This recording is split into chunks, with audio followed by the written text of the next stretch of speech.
Hi friends, it's Amy. Welcome to my bookish life. Today I want to go through my priority TBR for the month of June. So let's get to it.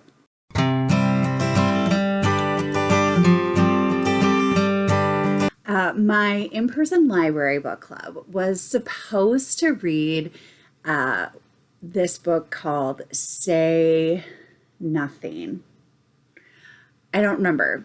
Anyway, we just read The Strange Case of the Alchemist's Daughter by Theodora Goss, and we decided that it's going to take forever for us to read Say Nothing, which is, a historical nonfiction. So we decided instead we should put on this 700-page behemoth of a book, the second book in the Athena Club series. So this is European Travel for the Monstrous Gentlewoman by Theodora Goss. So this follows the monster women that we met in the first book on further adventures. And I'm really excited about it. I'm really scared about the fact that it's only 708 pages long. It is 700 pages long, and that's a lot. And I have other big books here too that I want to get to, but I really liked the first one. I really think I'm going to like this one. And I used my gift card to Barnes & Noble to get the third one while I was at it. So very excited for this one. And then for Krista's patron book club, she is reading Midnight at the Blackbird Café by Heather Weber. I have had this book on my TBR for a really long time. I don't remember why I put it on my TBR. I think that another group that I was kind of watching was reading it, and I wanted to participate but couldn't participate for whatever reason. And so now I'm pretty excited. Nestled in the mountain shadows of Alabama lies the little town of Wicklow. It is here that Anna Kate has returned to bury her beloved Granny Z, the owner of the Blackbird Cafe. It was supposed to be a quick trip to close the cafe and settle her grandmother's estate, but despite her best intentions to avoid forming ties or even getting to know her father's side of the family, Anna Kate finds herself inexplicably drawn to the quirky southern town her mother ran away from so many years ago, and the mysterious blackbird pie everybody can't stop talking about. As the truth about her past slowly becomes clear, Anna Kate will need to decide if this lone blackbird will finally be able to take her broken wings and fly. It just sounds so good. I love that little family mysteries, family secrets, okay. Just love it. So those are my two book club picks. I do have at least one buddy read. I might have another one, but I'm not sure. But I'm going to be reading Legacy with Krista. Of course, we are continuing our read-along we are continuing our buddy reading of the series Keeper of the Lost Cities. We did decide to skip the month of May because this is book 8, and then we have 8.5 left after that, and then the 9th book comes out in October or November, and I just really don't want to have to wait a really long time. So we're trying to slowly read what we have left. So we did skip the month of May, so June we're going to be reading Legacy. We again are going to continue to follow Sophie and her group of friends. It's just so wonderful. Every time we get to go into this world and see these characters, I just love them so much. So I'm really excited to continue. Then I am going to participate in the Chronicles of Narnia read along with A-Star Reads, and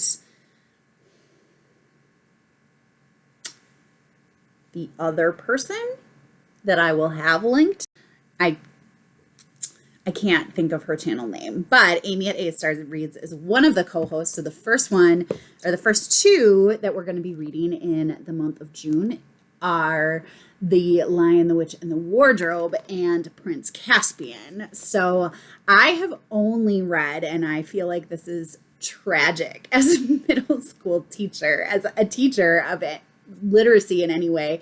I've only read this one. I've only read The Lion, the Witch, and the Wardrobe. So that's going to be a reread for me. But then I'm going to continue on and read Prince Caspian. I'll have the announcement video linked down below. So if you would like to join in this read along, you absolutely can. It's going to be fun, I think. The Buzzword Reading Challenge, Buzzword for June is all. And I have quite a few books on my TBR that have all in them.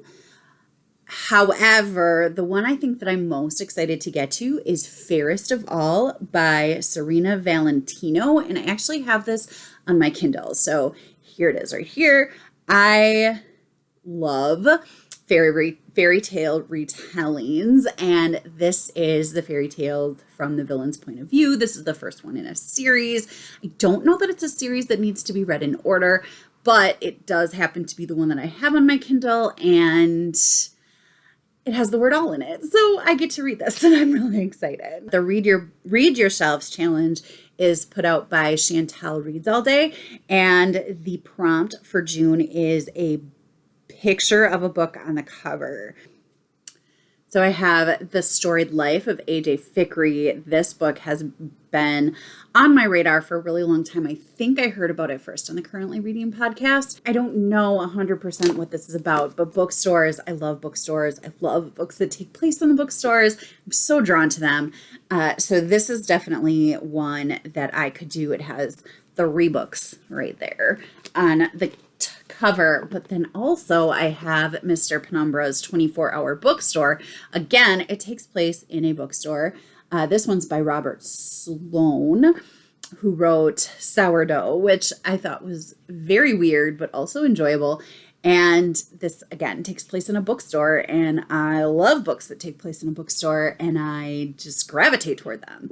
I feel like a broken record. I'm sorry. The Great Recession has shuffled Clay Shannon away from life as a San Francisco web design drone and into the aisles of Mr. Penumbra's 24-hour bookstore. But after a few days on the job, Clay discovers that the store is more curious than either its name or its gnomic owner might suggest. The customers are few, and they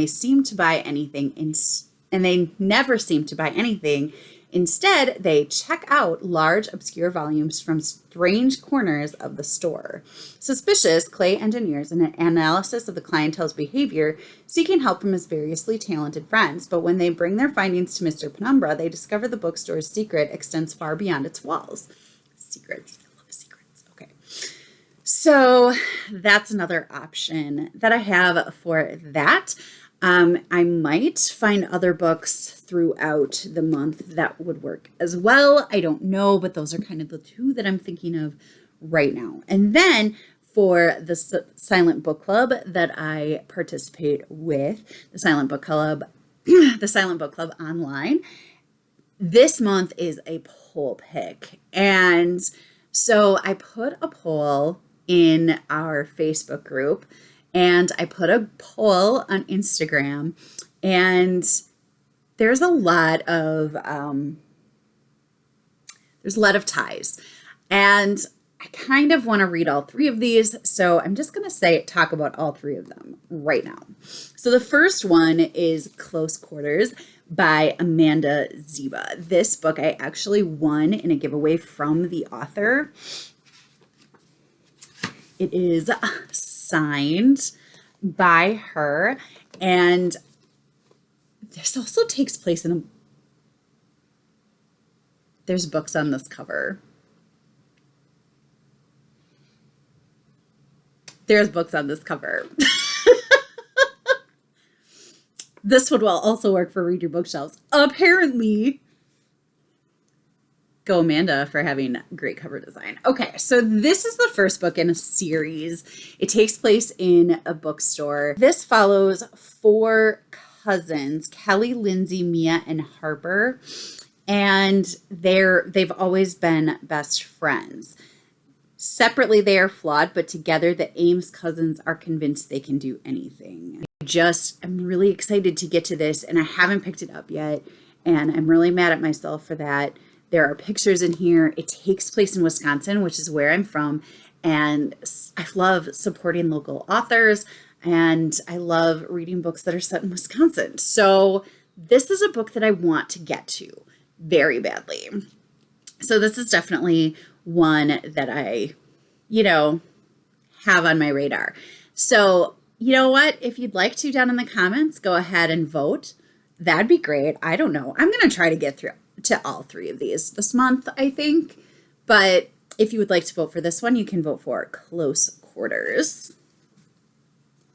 And then another one was a middle grade, The Best Worst Summer by Elizabeth Fullborg. This actually won my Instagram poll. It takes place in the present, but it also takes place in 1989. So we have the worst summer for Peyton because her family has just moved and she's really bored until she finds a box buried in her backyard. And then we go back to 1989, and it's going to be the best summer ever for Melissa and Jessica. And then the 2 stories weave together, and I just think it's going to be so fun. This was recommended by Amanda at the Curly Reader, and I really, really want to get to this one as well. So you can just vote for summer if that would be your vote. This, again, was the Instagram winner. On the Silent Book Club Facebook page, it was a tie between Close Quarters and Paper Girls by Brian K. Vaughan. This actually takes place also in 1988, so this has a lot of 80s nostalgia in it. It comes recommended by Dani from Spinelli Speaks. I purchased it on her recommendation because she made it sound so delightfully nostalgic. It is a graphic novel. It would be super short. In 1988, 4 12-year-old newspaper delivery girls uncover the most important story of all time. So like I said, this book and this book tied in the Facebook group. And then this book won for my Instagram poll. And if I add the votes together, then there's a tie between these 2. So, Close Quarters, A Best Worst Summer, and Paper Girls, one of these is going to win some poll at some place. Really, I'm going to go ahead and say that all of these have won in some way, shape, or form, and they will all count as fulfilling my prompt for my Silent Book Club. So, yeah, but if you would like to vote down in the comments, it would be fun to see who wins down there too, right? I think so. So that is a list of possibilities and priorities for the month of June, including these 2 super chunkers right there on top. I do have a busy month in June. I'm not even going to try to turn that one around. That's Mr. Penumbra's 24-hour bookstore. I'm sorry. I'm just going to drop all of these. The 1st and 3rd weeks of June are going to be really busy. But that's okay. I have access to audiobooks for some of these, and they're all books that I really want to get to. So it really isn't that concerning to me. So, have you heard any of these books? Did you like them? I would love to hear from you down in the comments. I would also love to hear what you are planning on reading in June. Are you doing any challenges? Are you participating in any read-alongs? Let me know. I love to chat with you down in the comments. That's all I have for you for today. I hope that you are finding something wonderful to read. And until next time, happy reading. Bye.